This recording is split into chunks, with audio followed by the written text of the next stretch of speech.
मृत्यु के बाद क्या हुआ मंदोदरी के साथ। दोस्तों, रावण की मृत्यु के बाद उनकी अर्धांगिनी मंदोदरी सती होना चाहती थी, लेकिन राम ने उसे ऐसा करने से रोका। मंदोदरी बहुत धार्मिक थी और ज्योतिष की प्रकार विद्वान भी थी। आखिर क्यों इस पतिव्रता स्त्री ने अपने देवर से शादी करने का फैसला किया, चलिए जानते हैं आज के इस वीडियो में। नमस्कार दोस्तों, स्वागत है आपका आज के इस वीडियो पर। एक बार फिर से दोस्तों, जब भी दशहरा आता है, देश में जगह जगह रावण दहन किया जाता है। युद्ध में रावण के मृत्यु के साथ ही जब राम की जीत होती है, तो उस दिन से ही हिंदू धर्म में जीत की इस खुशी को दशहरा त्योहार के जरिए त्योहार मनाया जाता है। रावण के परिवार में दो लोग सीता के अपहरण के खिलाफ और युद्ध के खिलाफ थे। वो थे भाई विभीषण और पत्नी मंदोदरी। और लगातार रावण को सीता को सम्मान पूर्वक राम को लौटा देने के पक्ष में थे, लेकिन ऐसा नहीं हुआ। लड़ाई हुई, उसमें रावण मारा गया। इसके बाद राम ने लंका का राजपाट रावण के छोटे भाई विभीषण को सौंप दिया। लेकिन क्या आपको मालूम है कि रावण की पत्नी मंदोदरी का क्या हुआ? आखिर क्यों उसने विभीषण से शादी का फैसला किया? दोस्तों, इसके पीछे एक लंबी कहानी है। पुराणों की एक कथा के अनुसार मधुरा नाम की एक अप्सरा कैलाश पर्वत पर भगवान शिव की तलाश में पहुंची। तलाशते हुए जब वो भगवान शिव के पास पहुंची, तो उसने वहां पार्वती को न देखकर शिव को रिझाने के प्रयास शुरू कर दिए। जब कुछ समय के बाद पार्वती माँ वहां पहुंची थी, तो उन्होंने मधुरा के शरीर पर शिव की भस्म देखी और क्रोधित हो गई। पार्वती ने मधुरा को श्राप दिया कि वह 12 साल तक मेढक बनी रहेगी और कुएं में वास होगा। मधुरा को अपनी गलती की कीमत चुकानी पड़ी और असह्य कष्ट का जीवन शुरू हो गया। जिस समय ये सारी घटनाएं घट रही थी, उसी समय कैलाश पर्वत पर असुर राज मायासुर अपनी पत्नी के साथ तपस्या कर रहे थे।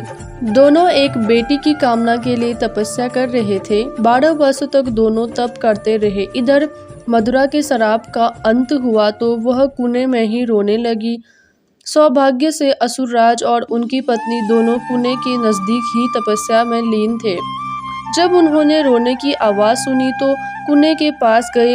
वहां उन्हें मधुरा दिखी, जिसने पूरी कहानी सुनाई। असुरराज ने तपस्या छोड़कर मधुरा को ही अपनी बेटी मान लिया। मधुरा का नाम बदलकर मंदोदरी कर दिया।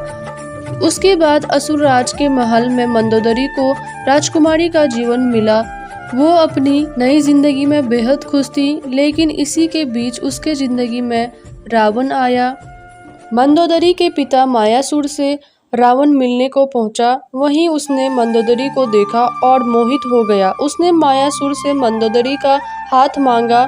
मायासुर ने ये प्रस्ताव ठुकरा दिया, तो क्रोधित रावण मंदोदरी को अपहरण करके आया। दोनों राज्यों में युद्ध की स्थिति बन गई, लेकिन मंदोदरी जानती थी कि रावण उसके पिता से ज्यादा शक्तिशाली शासक है। इसलिए मंदोदरी ने रावण के साथ रहना स्वीकार कर लिया।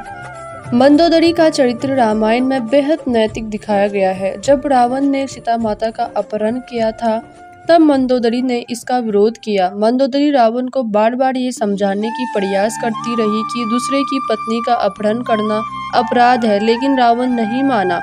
आखिरकार राम के साथ युद्ध में रावण की बुरी पराजय हुई और वह राम के हाथों मारा गया और मंदोदरी विधवा हो गई। रावण की मौत के बाद भगवान राम ने मंदोदरी को विभीषण से शादी का प्रस्ताव दिया था। उन्होंने समझाया कि विभीषण के साथ मंदोदरी की जिंदगी बेहतर रहेगी, लेकिन मंदोदरी ने इस प्रस्ताव को अस्वीकार कर दिया। कहा जाता है कि इसके बाद भगवान राम और सीता हनुमान के साथ मंदोदरी को फिर से समझाने गए। तब ज्योतिष की प्रकांड विद्वान मंदोदरी को महसूस हुआ कि धार्मिक और नैतिक तौर पर अपने देवर विभीषण से विवाह करना गलत नहीं होगा।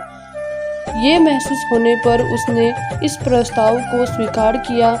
विभीषण से उनकी शादी हुई। हालांकि रावण की मृत्यु के बाद मंदोदरी के बारे में वाल्मीकि की रामायण ज़्यादा कुछ नहीं कहती, लेकिन रामायण के दूसरे वर्जन में जरूर इस बारे में काफ़ी कुछ कहा गया है।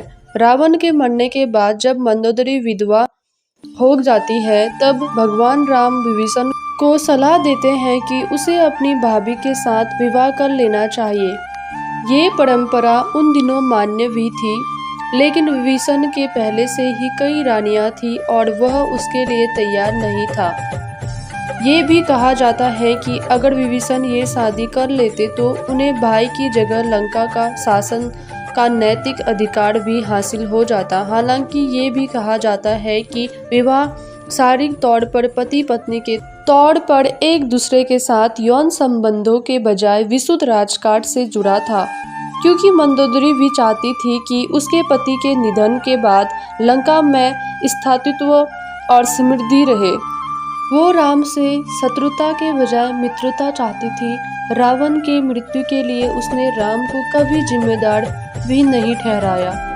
एक वजह ये भी बताई जाती है कि रावण के निधन के बाद मंदोदरी भी उसकी सीता के साथ सती होने जा रही थी, लेकिन राम ने उसे रोक लिया।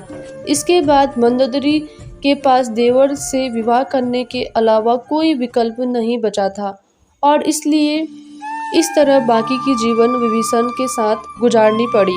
बाकी इस वीडियो के बारे में आपका क्या ख्याल है, हमें कमेंट करके ज़रूर बताना। वीडियो को लाइक और शेयर ज़रूर कर देना और ऐसे ही वीडियो देखने के लिए चैनल को सब्सक्राइब कर दीजिए।